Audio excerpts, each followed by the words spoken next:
Bonjour à tous et bonjour aux internautes qui nous suivent aujourd'hui. Bienvenue à ce petit déjeuner organisé par Philipp & Partner en collaboration avec le groupe Larcier et Lexing Belgique. L'histoire qui va nous servir de fil rouge aujourd'hui pourrait être la vôtre. Donc vous êtes un chef d'entreprise, vous venez me consulter parce que vous avez un problème avec un ex-employé, appelons-le Roger. Roger, jusqu'il y a peu de temps, était un employé modèle de votre entreprise, mais voilà, Roger a décidé de changer d'air. Il vous a notifié son préavis et maintenant qu'il est parti, il vous réclame de l'argent pour que votre entreprise puisse continuer à exploiter l'interface graphique de vente en ligne qu'il avait réalisée durant sa collaboration avec votre entreprise. Alors, lorsque vous venez me voir, vous êtes sûr de vous, vous dites bah oui, c'est évident, je lui ai payé son salaire pendant toutes ces années, donc forcément, ce qu'il a produit m'appartient et donc je ne comprends pas sa réclamation. Alors, quand je vous explique que malheureusement, ce n'est pas aussi simple et que Roger pourrait effectivement être en droit de réclamer quelque chose à votre entreprise, je vois que vous vous tassez progressivement sur votre chaise et que je vois que vous vous stressez progressivement par rapport aux réponses que je vous apporte. Et pourtant, si vous aviez pris quelques précautions élémentaires, vous auriez pu éviter cette situation. Alors c'est précisément l'objet de notre petit déjeuner aujourd'hui. Nous allons voir quelles sont les mesures à adopter pour pouvoir exploiter en toute sécurité les créations de vos employés. Alors comme nous le faisons classiquement dans ces petits déjeuners, nous allons le faire sur base de 4 questions.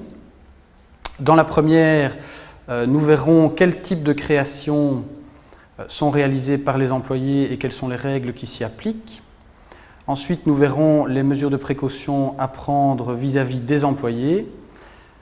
Après, les mesures à prendre pour améliorer, renforcer la protection à l'égard des concurrents. Et enfin, nous verrons dans quelle mesure le secret peut constituer une alternative.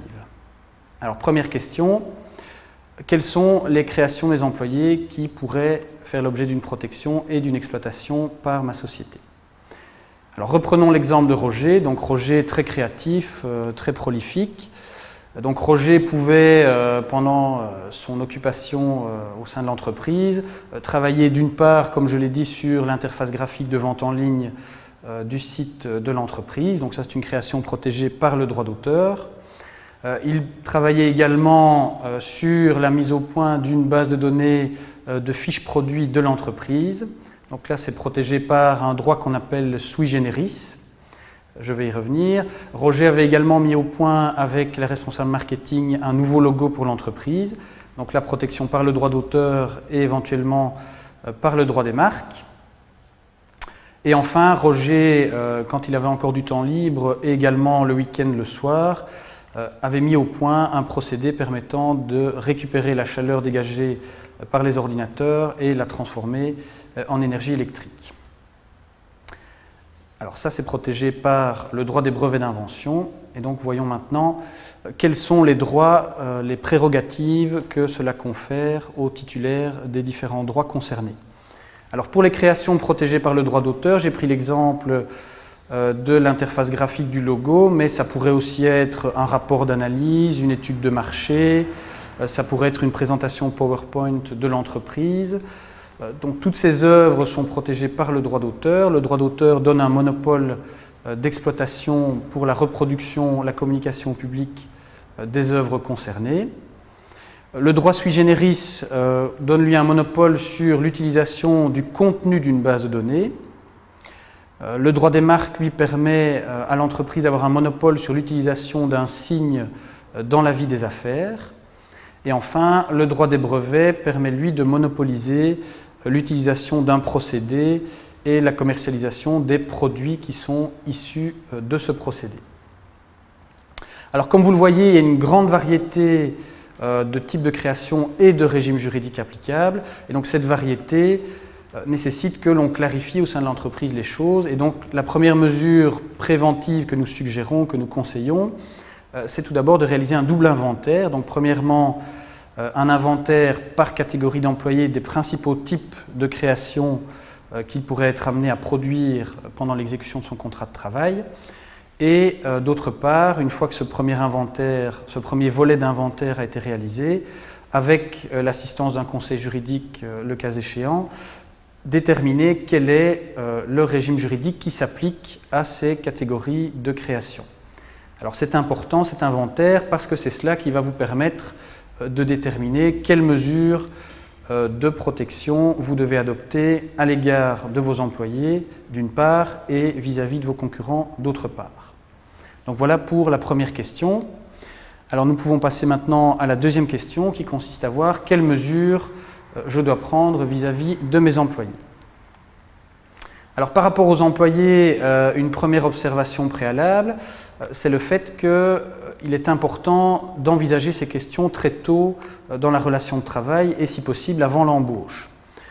Quand le futur employeur aborde la question de l'exploitation des créations du possible futur employé, dans la négociation d'embauche, la plupart du temps, ça ne pose aucune difficulté. Le futur employé va accepter sans revendication particulière, dans la plupart des cas, les clauses permettant à l'employeur d'exploiter ses créations. Par contre, si vous attendez qu'une création qui a une certaine valeur économique soit réalisée, ou comme dans le cas de Roger, vous attendez qu'il soit parti pour envisager la question, vous risquez alors d'être en position beaucoup moins favorable dans la négociation et de devoir alors faire davantage de concessions pour obtenir les droits nécessaires à l'exploitation des créations de l'employé ou de l'ex-employé. Et donc, plus vous anticipez, moins ça risque de vous coûter cher sur ces questions-là. Donc, première remarque préalable. Ensuite, on va distinguer selon le type de création. On suit l'inventaire que j'ai évoqué dans la première question. Donc, pour les créations qui sont protégées par le droit d'auteur, le principe est que l'existence d'un contrat de travail ne suffit pas pour que l'employeur ait le droit d'exploiter les créations de ses employés. Donc il faut que le contrat de travail comporte une clause de cession en faveur de l'employeur. Alors dans certains régimes de droit d'auteur, comme en matière de logiciel, il y a une cession automatique prévue dans la loi en faveur de l'employeur. Alors ça permet de se dispenser d'une clause dans le contrat de travail, mais il faut néanmoins être prudent parce que ces régimes de cession automatique sont soumis à certaines conditions et donc ils ne s'appliqueront que pour autant que les conditions soient remplies. Et d'autre part, ces régimes de cession automatique ne portent pas nécessairement sur tous les aspects des créations. Par exemple, en matière de logiciel, la jurisprudence a considéré que les interfaces graphiques ne sont pas couvertes par la cession automatique de droit en faveur de l'employeur. Donc ça signifie que si une entreprise de logiciel n'a pas prévu de clause de cession dans ses contrats de travail, le logiciel créé par un employé pourrait, le cas échéant, être exploité par l'entreprise, mais à l'exclusion de l'interface graphique, ce qui est évidemment très problématique. Donc malgré les régimes éventuels de cession automatique des droits, il est vivement recommandé de prévoir des dispositions ad hoc dans le contrat de travail. Alors en matière de création protégée par le brevet d'invention, là le régime juridique est différent, mais les situations ne sont pas fondamentalement éloignées de ce qu'on a en droit d'auteur. Donc le principe, selon la jurisprudence, c'est que s'il n'y a pas de clause dans le contrat de travail, l'employeur pourrait dans certains cas exploiter les inventions de ses employés, pour autant que ces inventions soient bien réalisées sur instruction de l'employeur et pendant l'exécution du contrat de travail. Si on est dans une situation comme dans le cas de Roger, où l'invention est en partie réalisée en dehors du temps de travail avec des moyens propres de l'employé, la jurisprudence considère que dans ces cas-là, il n'y a pas de cession implicite de droit d'exploitation en faveur de l'employeur et donc là il est nécessaire d'avoir une clause appropriée dans le contrat de travail. Et donc ici également, on recommande vivement, dans tous les cas pour sécuriser la situation de l'employeur, de prévoir une clause appropriée dans le contrat de travail. Alors quand on parle de création comme les bases de données soumises au droit sui generis, là la situation est un peu différente puisque le régime du droit sui generis prévoit que le titulaire de ce droit est la personne qui a consenti les investissements nécessaires à la réalisation de la base de données. Et donc, dans la grande majorité des cas, ce sera l'employeur. Et donc, pour ces créations-là, une clause de cession n'est pas indispensable dans le contrat de travail. Alors, au-delà de ces clauses de cession, il peut également être très intéressant et très utile de prévoir des dispositions particulières en matière de confidentialité, et cela afin de sécuriser la possibilité pour l'employeur d'exploiter ultérieurement les créations de l'employé. Esteban va vous en parler, notamment en matière de brevet d'invention. Donc je lui cède la parole pour aborder la question suivante, donc la troisième question, les mesures à prendre vis-à-vis des concurrents. Quelles mesures envisager pour me protéger de mes concurrents? La manière la plus efficace de répondre à cette question est de reprendre les différents exemples de création de rejet. Tout d'abord, un jour, par hasard, vous vous apercevez que l'un de vos concurrents utilise la même interface graphique que celle de votre site internet. Lorsque vous lui demandez des explications, celui-ci se prétend en être l'auteur. Nous voici dans l'hypothèse dans laquelle vous allez devoir prouver deux éléments. Tout d'abord, que vous êtes bien le titulaire de droit, et deuxièmement, que vous êtes le premier à l'avoir créé. Des mesures peu coûteuses permettent de prouver ces deux éléments. Déposer le code source chez un notaire ou auprès d'un tiers spécialisé tel que l'Office Benelux de la propriété intellectuelle permet de donner une date certaine à la création. De plus, vous pouvez apposer le symbole copyright suivi de la date de création et du nom de votre société. Même s'il s'agit d'une mesure facultative, elle présente l'avantage de créer une présomption dans le chef de celui qui appose ce symbole. Dès lors, ce sera à votre concurrent à prouver qu'il est bien l'auteur de l'interface graphique. Non seulement votre concurrent a copié votre interface graphique, mais de plus, il vient puiser les fiches techniques disponibles sur votre site Internet. Comme vous l'a expliqué Alexandre, les bases de données disposent d'une protection particulière que l'on appelle le droit sui generis. L'objectif de ce droit est de protéger les investissements substantiels liés à la création de la base de données. Pour pouvoir bénéficier de cette protection, la condition est donc de prouver un investissement substantiel. Dès lors, il vous est conseillé de constituer un petit fichier dans lequel vous reprenez l'ensemble des documents attestant des investissements substantiels liés à la création de la base de données. En effet, il sera plus compliqué et plus coûteux pour l'entreprise de rechercher ces éléments par la suite. Et le logo. Un de vos concurrents a copié également votre logo vu son succès et son originalité. Il s'est donc inspiré de votre logo pour créer un logo similaire. Votre logo est protégé par le droit d'auteur dès sa création, ce qui vous permet d'en interdire la reproduction d'un logo identique.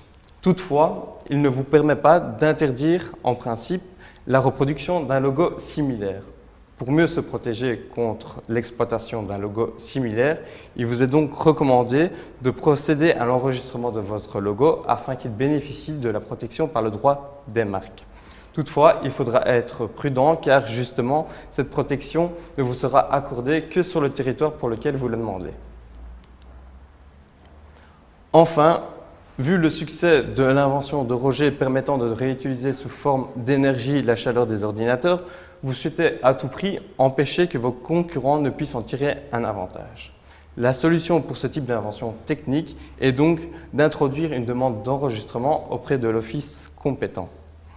Tout comme pour le droit des marques, cette protection ne sera accordée que sur le territoire pour lequel vous la demandez. Il faudra être particulièrement vigilant car l'une des conditions de brevetabilité de l'invention est que l'invention soit nouvelle, c'est-à-dire qu'elle ne soit pas déjà accessible du public à la date de la demande d'introduction du brevet. Dès lors, il est impératif d'assurer la confidentialité de l'invention, donc de ne pas la commercialiser ni de la divulguer. Peut-être existe-t-il une alternative à ces mesures de protection, comme par exemple le secret. En effet, je pense que personne ne va me contredire si j'affirme que les savoir-faire et les informations commerciales non divulguées constituent des éléments essentiels en vue de promouvoir l'innovation des entreprises. Ces éléments ne peuvent bénéficier d'une protection par les droits de propriété intellectuelle car son auteur ne peut en obtenir une exclusivité. Cependant, ce système, peut-être hésitez-vous à breveter l'invention de Roger, car cela va vous coûter très cher et ne vous permettra d'obtenir une protection que pour 20 ans. Cependant, la grande différence avec la protection des droits de propriété intellectuelle est que le secret ne vous confère aucune exclusivité. C'est-à-dire que si l'un de vos concurrents découvre de manière licite votre secret et l'exploite, vous n'aurez aucun recours. Le secret, donc, ne coûte rien et est intemporel. Gratuit et intemporel, pas tout à fait, car en réalité, vous allez devoir investir dans des mesures de protection. En effet, une stratégie basée sur le secret nécessite de prendre des mesures permettant d'assurer la confidentialité de ces informations. Tout d'abord, d'un point de vue interne. Si vous voulez exploiter votre secret, vous allez devoir d'office le communiquer à certains de vos employés. Dès lors, il est conseillé de restreindre l'accès à ce secret seulement aux employés qui en ont besoin pour pouvoir exploiter votre secret eu égard à leur fonction.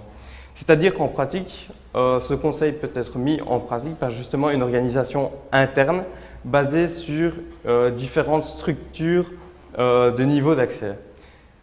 À titre d'exemple, le personnel qui s'occupe de l'emballage de votre produit n'a pas besoin d'avoir accès au niveau de l'information, ni même aux locaux de fabrication. Une traçabilité des accès permet également de savoir qui a eu accès à votre information et à quel moment. Ensuite, d'un point de vue externe à l'égard des tiers. En effet, dans la pratique, généralement, les entreprises décident de s'associer avec une autre entreprise en vue de créer et commercialiser un produit.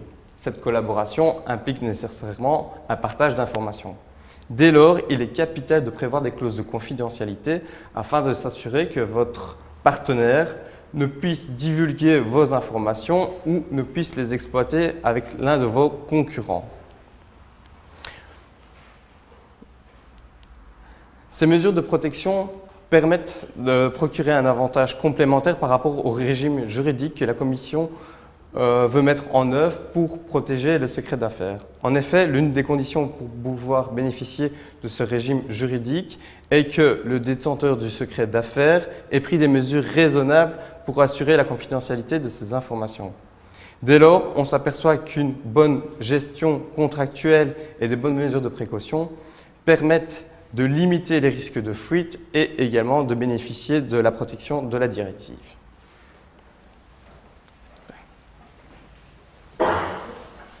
Alors en guise de conclusion, donc comme nous vous l'avons expliqué, donc il y a une série de mesures préventives qui permettent de sécuriser l'exploitation des créations des employés, donc réaliser un inventaire préalable des types de création, identifier les régimes juridiques applicables, ensuite en fonction de cela, déterminer quelles mesures préventives vous allez adopter vis-à-vis des employés et vis-à-vis des concurrents.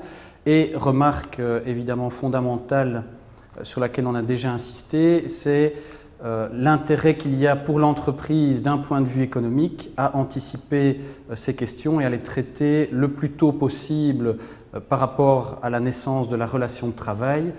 Comme l'exemple de Roger le montre, si vous traitez ces questions dès le début de la relation de travail, ça ne vous coûtera sans doute rien.